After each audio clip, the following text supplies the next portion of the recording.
Get this and get it straight. Crime is a sucker's road, and those who travel it wind up in the gutter, the prison, or the grave. This started with a wreck and went from there to double murder over $75,000 worth of glitter that nobody got in the end. Because I found out just in time what was fishy about the tale of the Mermaid. From the pen of Raymond Chandler, outstanding author of crime fiction, comes his most famous character in The Adventures of Philip Marlowe.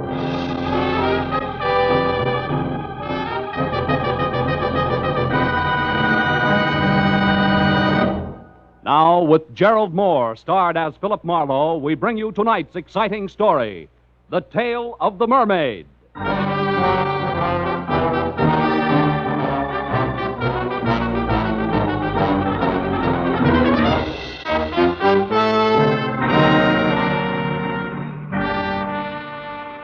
"9:30, I was still in my office, tucking in the loose ends on a report, while I listened with half an ear to the fabric of city sounds rising from the street below.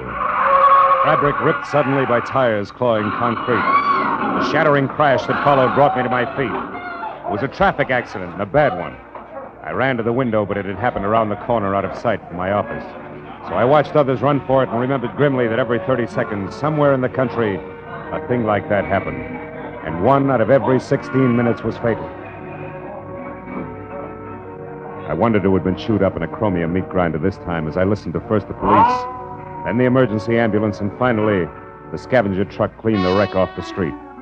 After that, I went back to my report again and tried to forget about it. But an hour later, that same accident came back into my office. Mr. Marlowe. Yeah? This is Corey Riggs. Yes, Miss Riggs? I'm a nurse at the Warwick Emergency Hospital. Uh-huh. About an hour ago, a man named Stanley Ott was brought in, and he's been calling for you. For me? He was badly injured in an automobile accident on Cahuenga on his way to your office. Wait a minute, who did you say this was? I'm the nurse assigned to Mr. Ott at the hospital. I just got off duty, and I had to wait until I was relieved before I could call you. I see. Well, look, Miss Riggs, I'd like to help in any way I can, but it's 9:30... Mr. Marlowe, Mr. Ott gave me $250 and told me to call you. Yeah, I know, but And he said that I should give you $200 and keep the $50 for myself. Oh, fine. Now I get clients by proxy. I beg your pardon? Nothing. I'll be right over, Miss Riggs.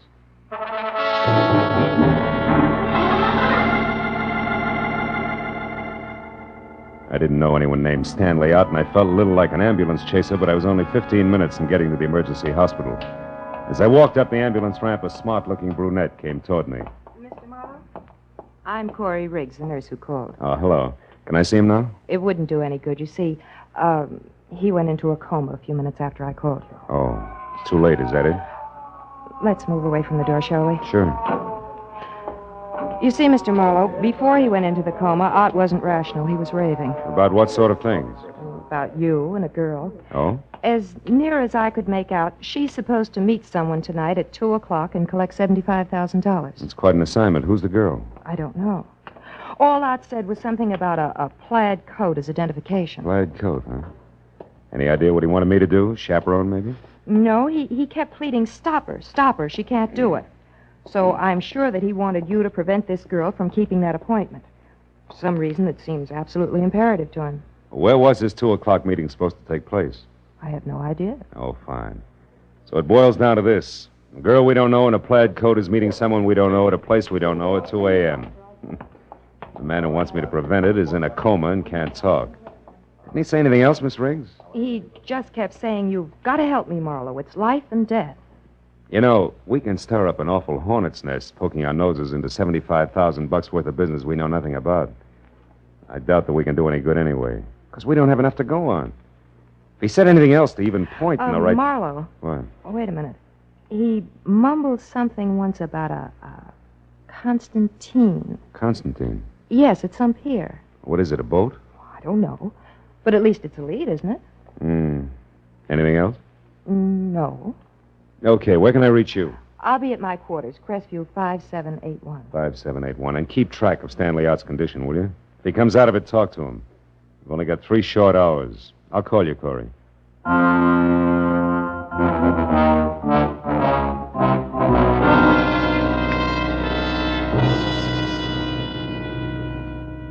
I felt a little weird as I left the hospital because I was traveling on strictly second-hand information as to what had gone on in a delirious mind. But in spite of that, there was still enough coherence in what Corey Riggs told me to make a case. My first stop was a phone booth and a call to the police, where I found out from the accident report that Stanley Ott was 30, unmarried, small-time lawyer, and an L.A. resident with a clean police record. My next call was the harbor master's office in San Pedro. Constantine? No, don't remember no vessel by that name, Sonny. Just a minute, I'll look her up in the registry. Let's see, Constantine. Only one listed is a four-masted schooner sunk off Pirates Point near Monterey in 1870. A little before my time. Not the one, eh? Not the one. So I tried the Coast Guard. No fishing boat called Constantine on this coast, mister. That was followed by a check of Yacht Harbor at Long Beach, negative. And a call to the pleasure boat anchorage at Santa Monica. No Constantine registered here, sir. After that, a long, futile reconnaissance of the waterfront from one end to the other. It left me one solid hour later out at the end of a tottering, almost abandoned concessions pier in Venice, swearing in blind frustration at the black, seething ocean below. I was licked. You ain't thinking of jumping in, are you, pal? Hey, you look like you lost your best friend. I did, Buster. Me.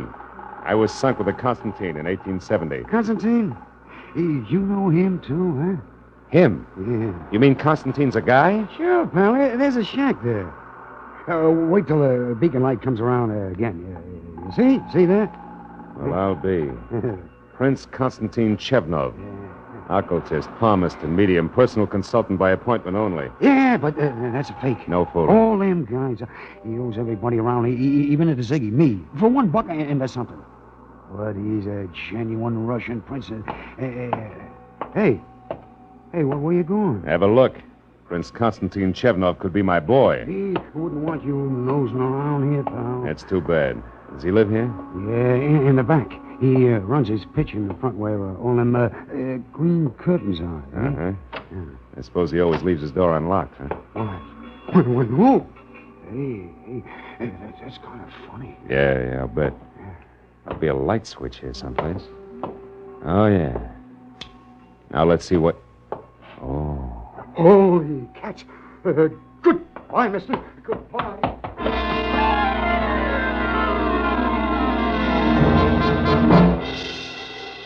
As the little wharf rat darted through the door and scampered away into the darkness, I went over to the body, face up on the cheap, gaudy carpet of the seance room. He was about 35 in a substantial gray business suit stained red in front where the bullets had gone in. His wallet was missing. There was no other identification on him. His gray, snap-brim hat was spilled a few feet away, so I picked it up to look for initials and found instead a small file card stuck into the sweatband. Typed at the top was the heading, The Mermaid. Owner Otis Van Owen, only relative Evelyn Van Owen, niece. Mermaid stolen November 12, 1948. Insurance paid in full.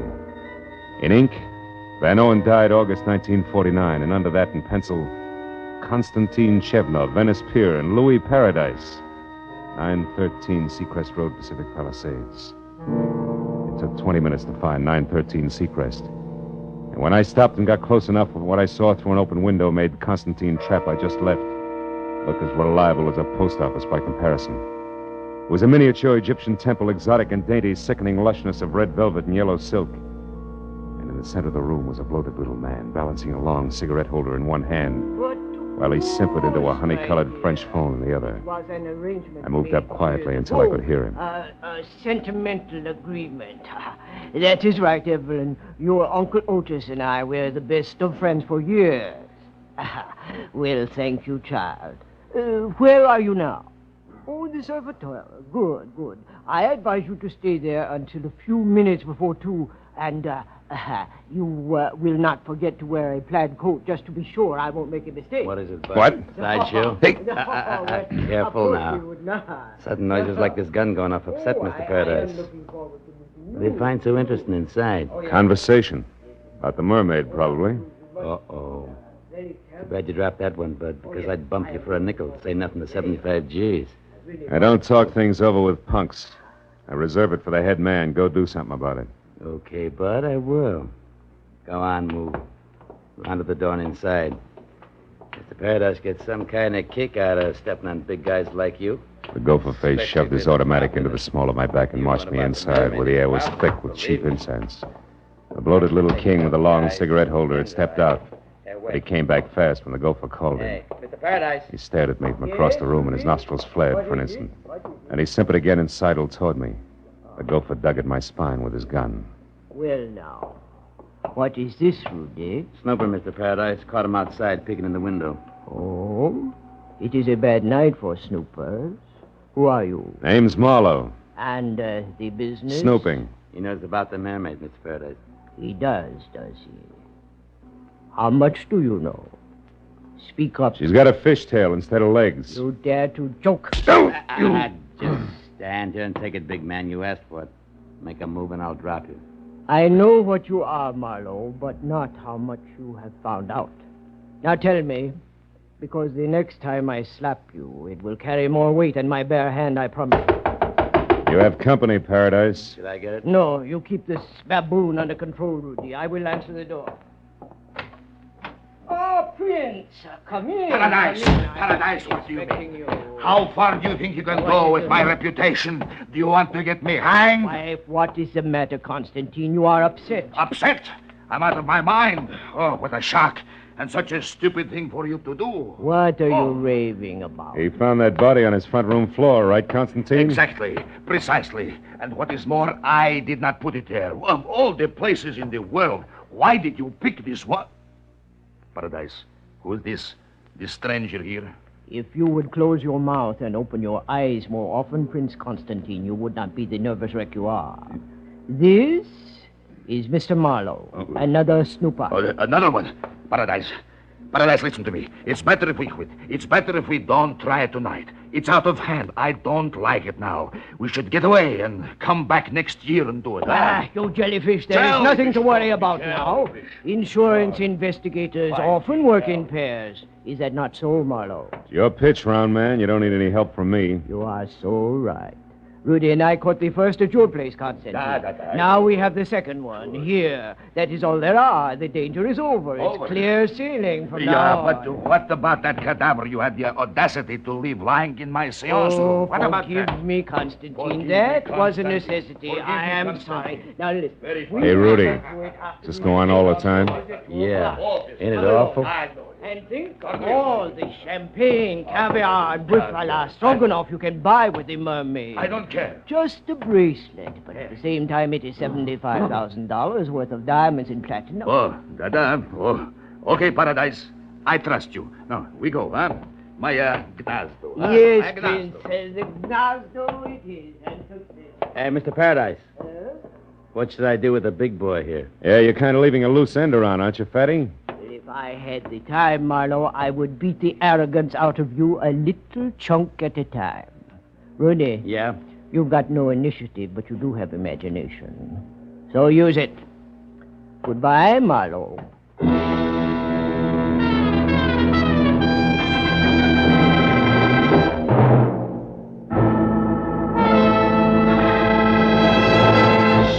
In just a moment, the second act of Philip Marlowe. But first, it's a big break in entertainment for you and a big break in a career for some talented youngsters when Horace Height's original youth opportunity program opens the door to fame and fortune every Sunday evening on CBS.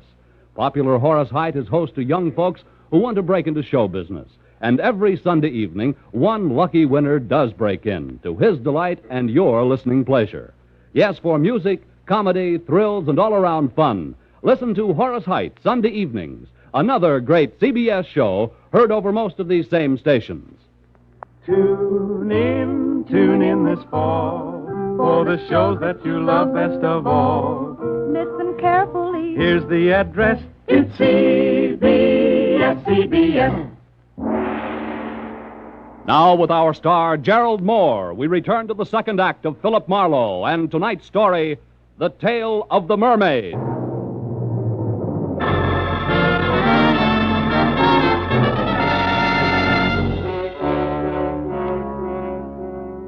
When Louis Paradise hesitated at the door, snarled the suggestion that this henchman use his imagination in disposing of me, And left in lockstep with the white Russian screwball, I got the point.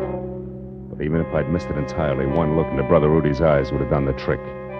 There were no pupils, just slits of lethal viciousness. Windows to his warped little mind where I could practically see the montage going on.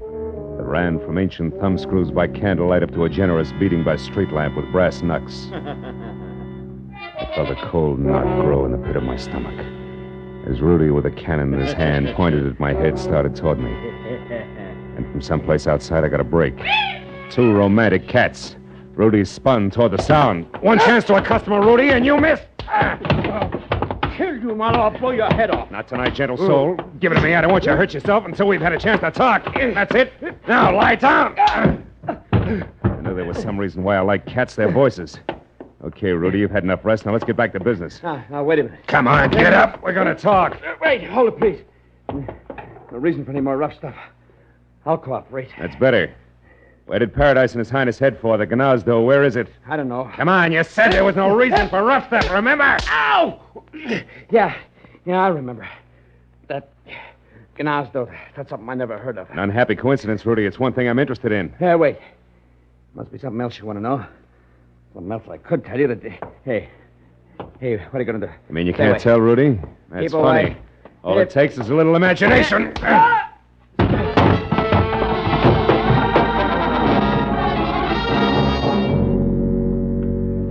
Rudy out of the way, I started through the place looking for all-important answer to what was the Gnazdo. The 20 minutes of turning drawers and closets inside out revealed nothing more exciting than Louis Paradise's address book, first names only, and a picture of a girl named Toodles who belonged to the Roaring Twenties, and by this time should have caught a death of cold. His sister, no doubt. But no lead on the Gnazdo. So on the slim chance that my client Stanley Ott might already be back in this world and able to help, I got outside into my car and drove to the first drugstore where, after checking the phone books under everything from bars to bathhouses for a Gnazdo and getting no place, I called Corey Riggs at the nurse's home. No, Marlowe. Stanley Ott's still unconscious. I just talked to the night nurse on his floor. They expect him to come out of it soon. Why? What happened? Well, it's too much to explain now, Corey, but that girl, the one in the plaid coat, I found out that her name's Evelyn Van Owen, and she's staying at the Surf Hotel.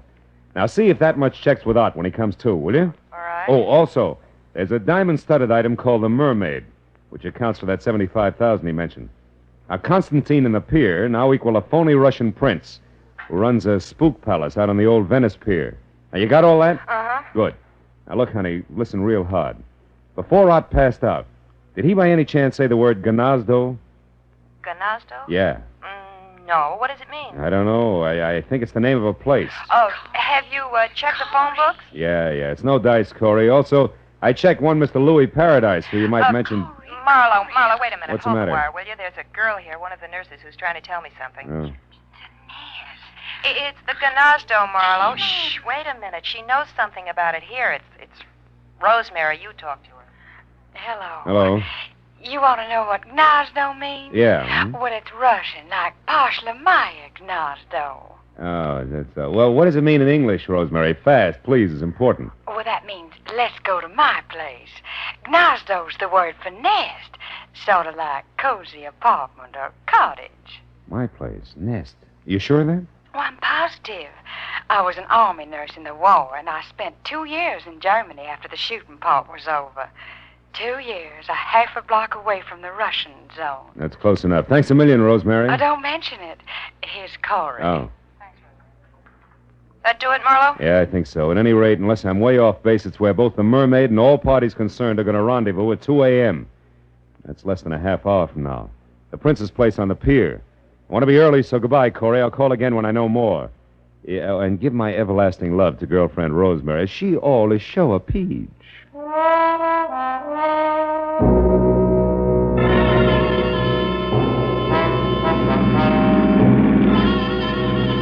There was still a few parts missing, the way there always are.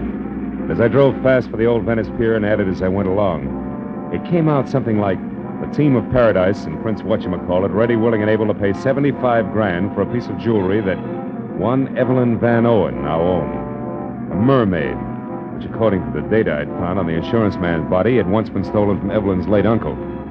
But I left it there when, to My rearview mirror said a long gray sedan that had been tagging me discreetly for the last 3 blocks. Was now being indelicate about it and closing fast. The driver was old pal Rudy, and as he came abreast, he headed for me.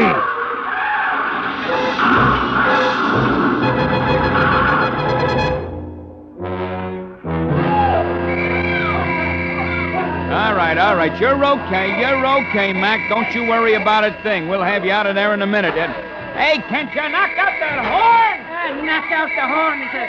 What do you think we're trying to do? It ain't so easy getting my hand past this printed hood. You know. Oh. Well, that's better. Hey, cabby, what'd I hit? Well, in order of their appearance, Mac, your car into a telephone pole and then you into your dashboard. Oh, fine. Yeah, you're sure lucky you bounced off the curb first, mister. I'll say. Slowed you down plenty. Oh, hey, here comes the ambulance. Yeah. Look at the roll. Not for me. I'm all right. Hey, come on, cabby. Help me out of this, will you? Sure. That's what we're trying to do. But don't you worry. The ambulance ain't for you. It's for the guy that sideswiped you and then tried to get away. I seen what happened, and I went after him in me cab. He turned into a dead end, no less, trying to shake me. Ooh, is he a mess? But I guess he'll live all right. Hey, what's he got against you anyhow, Mac? Just my life. Listen, your cab's still all right? Sure, there's someplace you gotta go. There is. The old Venice Concessions Pier, my friend, and the sooner the better. Come on.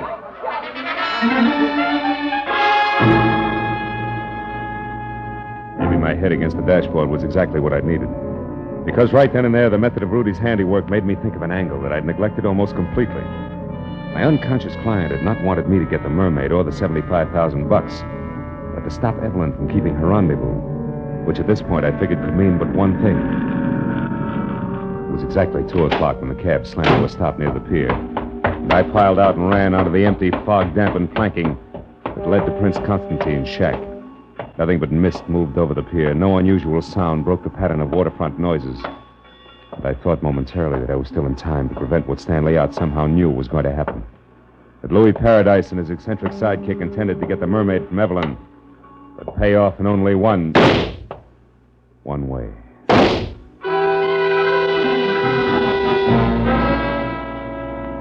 I ran to the rear of the shack on stilts and got close to the half-open door where I could see and hear and found out just what I'd expected.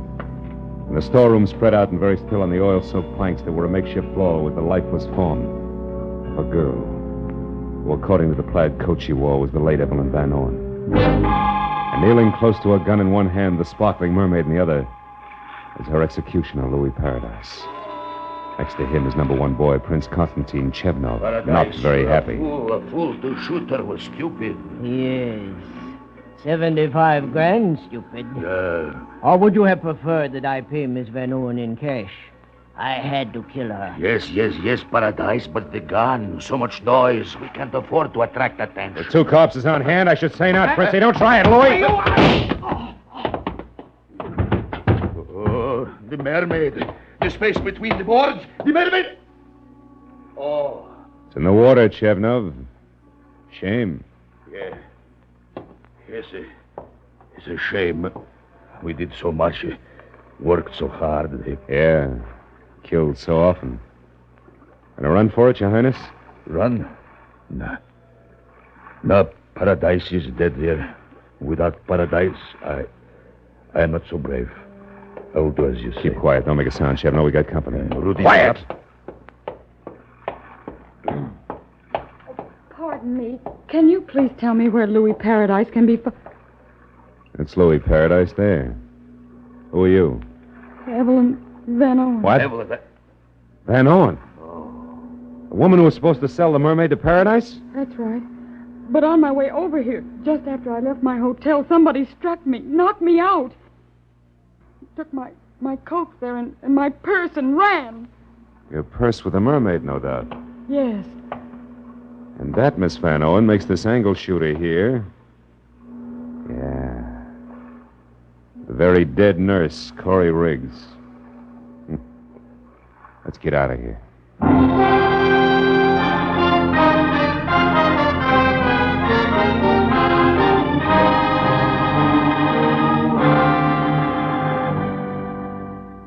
Nothing to worry about, Miss Van Owen. Stanley's going to be all right. Oh, I'm so happy. Why is it women always cry when they're so happy? Huh? I don't know, but it's effective. Well, I'll run along now. Goodbye. Bye, Doctor. Bye. You know, Mr. Marlowe, when I was in Stanley's room with the doctor, Stan said he didn't lose control of his car at all when he had that accident in front of your place. He was run off the road By a gray sedan, I know. Because I had the same treatment. It's one of Louis Paradise's henchmen, Rudy. Where's your car, honey? I'll walk you out. Just outside the front door. Mm-hmm. Tell me, did I tell you why Rudy roughed him up? Yes, in a way. You see, I told Stanley about the deal with the Mermaid, and he thought it all sounded a little phony. Can't understand why. He's a lawyer, you know. A legal type mind, yeah. He said meeting anyone at 2 in the morning was ridiculous, so he investigated as much as he could because he was worried about me. We're engaged, you know. No, I never would have guessed. And he found out that Mr. Paradise was a fence. And Stan said that probably he never intended to give me the $75,000 for the Mermaid at all. That they intended to kill me. Here we are. Tell me, why did you get in touch with Paradise in the first place? I was just following Uncle Otis's instructions. He gave me the Mermaid when he was dying. And he told me if I wanted money to sell it only to a Mr. Paradise, but not to mention it to anyone. Your uncle faked the robbery, collected the insurance money, and then let you sell the Mermaid to a fence, huh? Just lucky for you that Nurse Corey Riggs was clever. She put together just enough of Otis's gibberish to know that there was something good to be had, and then got me to unravel it for her. And she got killed taking my place. When she tried to collect your $75,000. Yeah. Oh, here's my car.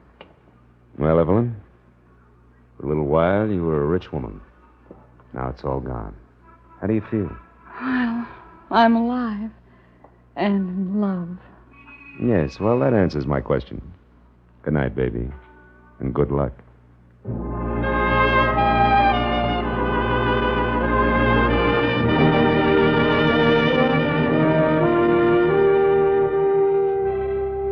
When I left the hospital, I wandered back to the old Venice Pier in Prince Constantine's Gnazdo. It was 5 a.m, and the police had finished cleaning the place up. But the word had gotten out. A crowd had gathered. They always do. Curious, restless, sordid crowd, equipped with everything from grappling hooks to homemade diving helmets, all climbing over each other for a chance to fish for the Mermaid. She who had brought death to 3 people, injury to 2 others in the course of one night. And suppose they found her. Huh? What then? A lot of glittering pieces of white coal set in a metal frame we call precious. Look at the suckers grab. That's all, Marlowe. Home and to bed.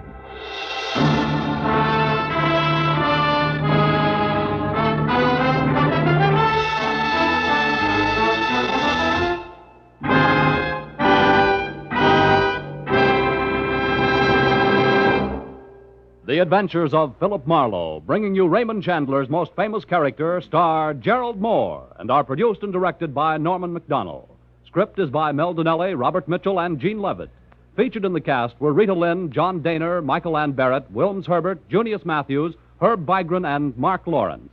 The special music is composed and conducted by Richard Orant.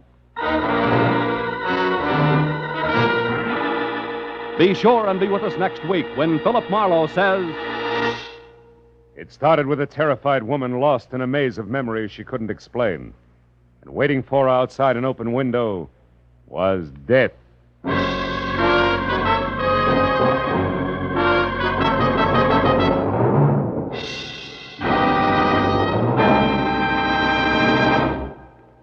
Another show has joined the CBS Sunday Night Parade. It's The Contented Hour, starring Buddy Clark and featuring the finest in popular and semi-classical music. It comes to you on most of these CBS stations for the first time tomorrow night, making its debut on CBS the same night as Red Skelton and Edgar Bergen and Charles McCarthy. Yes, this fall, you hear them all on CBS. This is Paul Masterson speaking. Now, stay tuned for Gangbusters, which follows immediately over most of these same CBS stations. This is CBS, the Columbia Broadcasting System.